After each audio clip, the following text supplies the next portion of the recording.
Young people ask, what should I know about social networking? Part 1. I have friends in other countries, and the best way I can keep in touch with them is by social networking. I love being able to talk to them even though they're far, far away. Sue, 17. I think social networking is a waste of time, a lazy person's social life. Face-to-face interaction is the only way to maintain friendships. Gregory, 19. Which of these statements comes closest to reflecting your view? Either way, one thing is certain. Social networking has become hugely popular. The footnote reads, a social network is a website that allows those who have an account to communicate with a selected group of friends. End of footnote. Consider this. It took 38 years for radio to reach 50 million users, 13 years for television to attract the same number, and 4 years for the Internet to do so. The social networking site Facebook gained 200 million users in one recent 12-month period. Is the following statement true or false? Teenagers represent the largest segment of the population using social networking sites. Answer: false. Nearly 2/3 of the users of the most popular social network are 25 years of age or older. In 2009, the largest percentage of increase came from those over 55. Nevertheless, millions of youths use social networking sites, and for some it has become the preferred method of communication. I deactivated my account, says a teen named Jessica, but then I reactivated it because nobody would contact me by phone. It's as if people forget about you if you're not on a social network. What's the appeal of social networking? The answer is simple. Humans are hardwired to interact with humans, and that's what a social network is all about. Consider why many might be tempted to join one. 1. Convenience. Keeping up with your friends can be hard, but when they're all on one site, it's easy. Leah, 20. I can post a comment, and it's as if I've just emailed every one of my friends at the same time. Christine, 20. 2. Peer pressure. I'm always getting requests to join someone's list of friends, but I don't have an account, so I can't. Natalie, 22. When I tell people that I've chosen not to have an account, they look at me like, "What's wrong with you?" Eve, 18. 3. Media pressure. There's this belief fostered by the media that if you don't stay super connected with people, you will have no friends. And having no friends is like having no life. So if you're not social networking, you are nothing. Katrina, 18. 4. School. My teachers use a social network. Some post messages to tell us when we have a quiz coming up. Or with math, for example, if I don't understand something, I can post a message on my teacher's wall and he'll help me solve the problem online. Marina, 17. 5. Work. People looking for employment use a social network to connect with others. Sometimes this helps them find a job. Amy, 20. I use a networking site for my work. It allows clients to see current graphic design projects I'm working on. David, 21. Should you have a social networking account? If you live at home, that's for your parents to decide. The footnote reads, Awake neither endorses nor condemns any particular networking site. Christians should be sure that their use of the Internet does not violate Bible principles. End of footnote. If your parents do not want you to have an account, you should comply with their wishes. On the other hand, some parents do allow their mature children to use a social networking site, and they supervise their use of it. If that's true of your parents, are they invading your privacy by doing so? Not at all. A social network is a powerful tool, and your parents are rightly concerned about how you use it. The fact is, social networking, like virtually any use of the Internet, has its dangers. If your parents allow you to have a social networking account, how can you avoid those dangers? Safe driving. In some ways, using the internet can be compared to driving a car. As you've probably noticed, not all who have a license are responsible drivers. In fact, many people have got into horrific accidents because of their carelessness or neglect. It's similar with people who use the internet. Some drive responsibly, others recklessly. If your parents have allowed you to have a social networking account, they are trusting you to navigate a particularly tricky part of cyberspace. So, what type of driver have you shown yourself to be? Have you demonstrated that you safeguard practical wisdom and thinking ability? Proverbs 3:21. In this article, we will now discuss two aspects of social networking that deserve your serious consideration: your privacy and your time. The Young People Ask article in the next issue of Awake will discuss your reputation and your friendships. Your privacy. Privacy might be the last thing on your mind when it comes to a social network. After all, isn't the whole idea to reach out to people?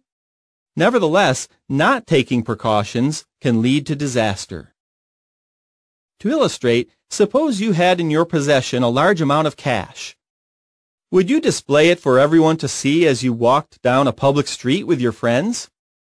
That would be foolish. You'd be asking to be robbed. If you're smart, you'll hide your cash where it can't be seen. Think of your personal information as your cash. With that in mind, listen to the following list and choose the items that you would not feel comfortable advertising to a complete stranger.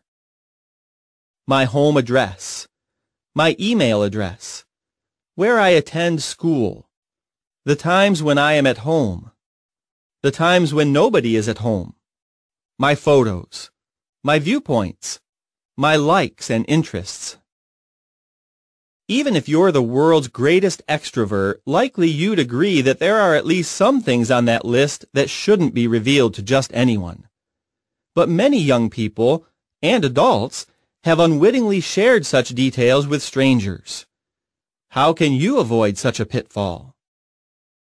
If your parents allow you to use a social network at all, you need to be thoroughly familiar with its privacy settings and use them.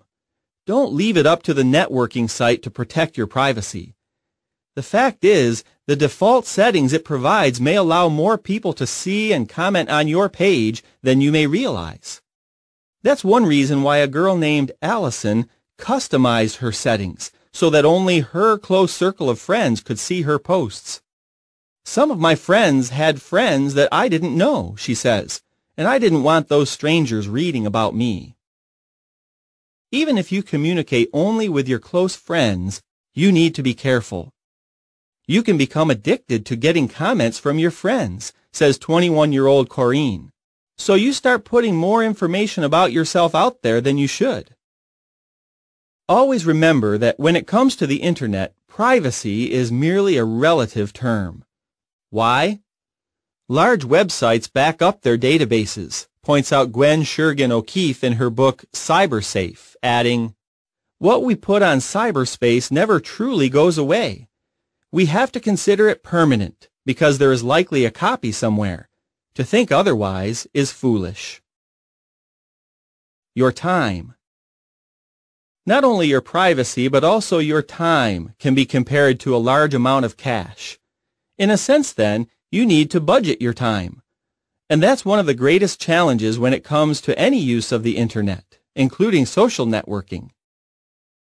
So often I have said, I am going to get on it for just a minute. An hour later, I'm still online. Amanda, 18. I was addicted.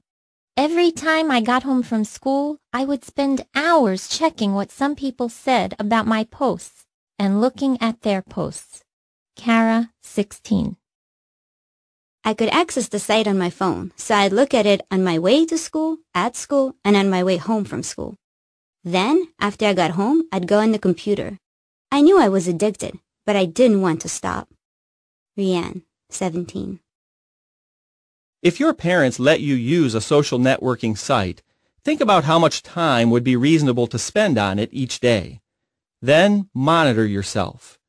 For a month, keep track of how much time you spend on a social networking site and see if you're keeping within the limits you set. Remember, your time is like your money, so don't let a social network bankrupt you. After all, there are things in life that are more important. Some youths have taken steps to make sure that they stay in control of their time. For example, consider the following. I deactivated my account, and I had heaps of time. I felt free. Recently, I reactivated my account, but I have complete control. I don't check it for days at a time. Occasionally, I even forget about it. If my social networking account becomes a problem again, I'll just deactivate my account. Allison, 19. I have taken networking breaks, where I deactivate my account for a couple of months and then reactivate it later. I do that whenever I realize that I've been spending too much time with it.